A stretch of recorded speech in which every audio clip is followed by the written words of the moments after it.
باللہ من الشیطان الرجیم بسم اللہ الرحمن الرحیم الحمد للہ رب العالمین والصلاة والسلام علی سید المرسلین وخاتم النبیین اما بعد۔ صحیح بخاری باب کتاب المغازی، حدیث نمبر 4232، اردو ترجمہ۔ ابو بردہ نے بیان کیا کہ اسماء رضی اللہ عنہا نے بیان کیا کہ ابو موسیٰ رضی اللہ عنہ مجھ سے اس حدیث کو بار بار سنتے تھے۔ ابو بردہ نے بیان کیا اور ان سے ابو موسیٰ رضی اللہ عنہ نے کہ آنس صلی اللہ علیہ وسلم نے فرمایا، جب میرے اشعری احباب رات میں آتے ہیں تو میں ان کی قرآن کی تلاوت کی آواز پہچان جاتا ہوں، اگرچہ دن میں میں نے ان کی اقامت گاہوں کو نہ دیکھا ہو، لیکن جب رات میں وہ قرآن پڑھتے ہیں تو ان کی آواز سے میں ان کی اقامت گاہوں کو پہچان لیتا ہوں۔ میرے انہی اشعری احباب میں ایک مرد دانا بھی ہے کہ جب کہیں اس کی سواروں سے مٹبھیڑ ہو جاتی ہے یا آپ نے فرمایا کہ دشمن سے، تو ان سے کہتا ہے کہ میرے دوستوں نے کہا ہے کہ تم تھوڑی دیر کے لیے ان کا انتظار کر لو۔ حدیث نمبر 4233، اردو ترجمہ۔ مجھ سے اسحاق بن ابراہیم نے بیان کیا، کہا ہم سے حفص بن غیاث سے سنا، کہا ہم نے حفص بن غیاث سے سنا، ان سے برید بن عبداللہ نے بیان کیا، ان سے ابو بردہ نے اور ان سے ابو موسیٰ اشعری رضی اللہ عنہ نے بیان کیا کہ خیبر کی فتح کے بعد ہم نبی کریم صلی اللہ علیہ وسلم کی خدمت میں پہنچے، لیکن آن صلی اللہ علیہ وسلم نے مال غنیمت میں ہمارا بھی حصہ لگایا۔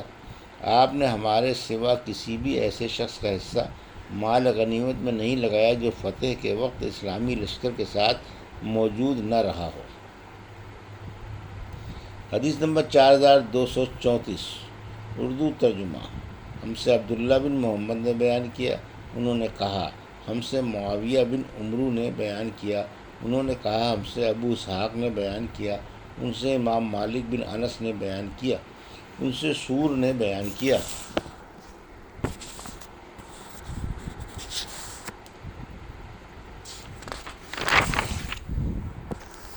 انہوں نے کہا کہ مجھ سے ابن متیع نے کہ مولا سالم نے بیان کیا، اور انہوں نے ابو ہریرہ رضی اللہ عنہ سے سنا، انہوں نے بیان کیا کہ جب خیبر فتح ہوا تو مال غنیمت میں سونا اور چاندی نہیں ملا تھا، بلکہ گائے، اونٹ، سامان اور باغات ملے تھے۔ پھر ہم رسول اللہ صلی اللہ علیہ وسلم کے ساتھ وادی القریٰ کی طرف لوٹے۔ آپ صلی اللہ علیہ وسلم کے ساتھ ایک مدعم نامی غلام تھا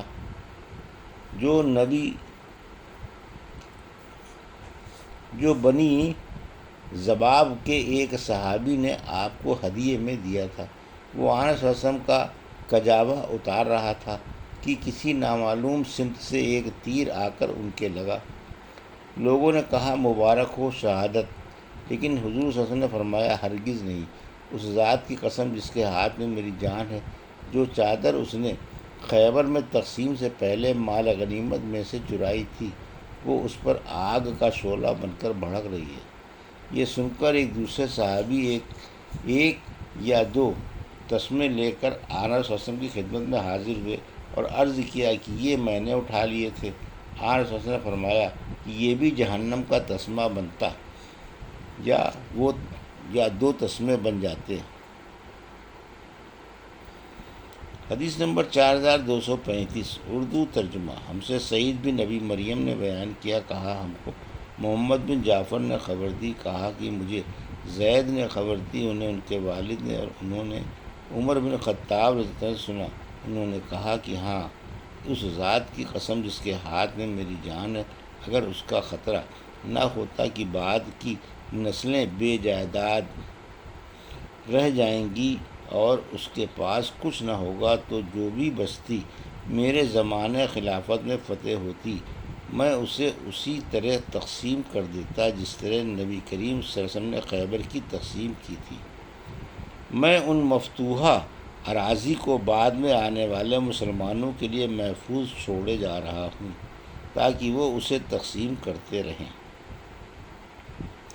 حدیث نمبر 4236 اردو ترجمہ مجھ سے محمد بن مسلمہ نے بیان کیا، کہا ہم سے ابن مہدی نے بیان کیا، ان سے امام مالک بن انس رضی اللہ عنہ نے، ان سے زید بن اسلم نے، ان سے ان کے والد نے،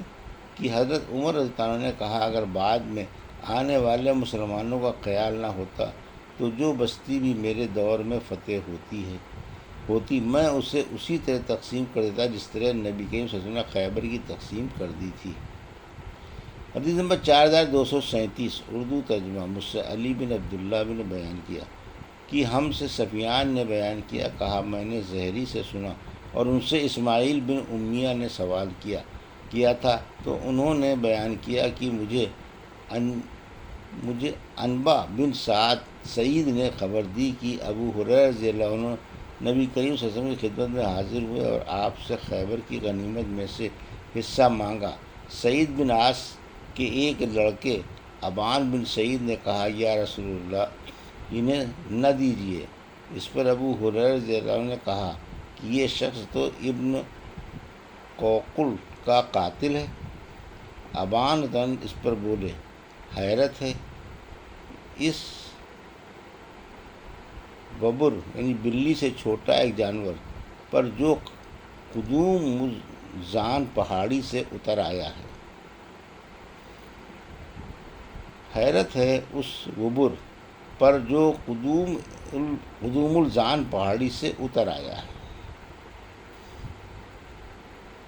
ببر بلی سے چھوٹا ایک جانور۔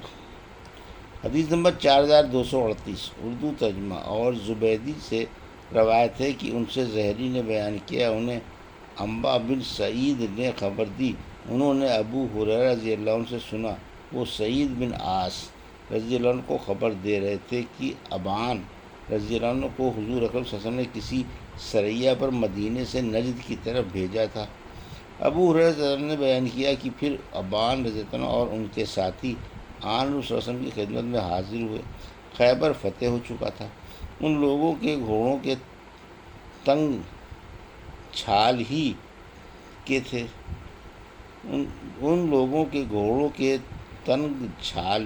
کے تھے یعنی انہوں نے مہم میں کوئی کامیابی حاصل نہیں کی تھی۔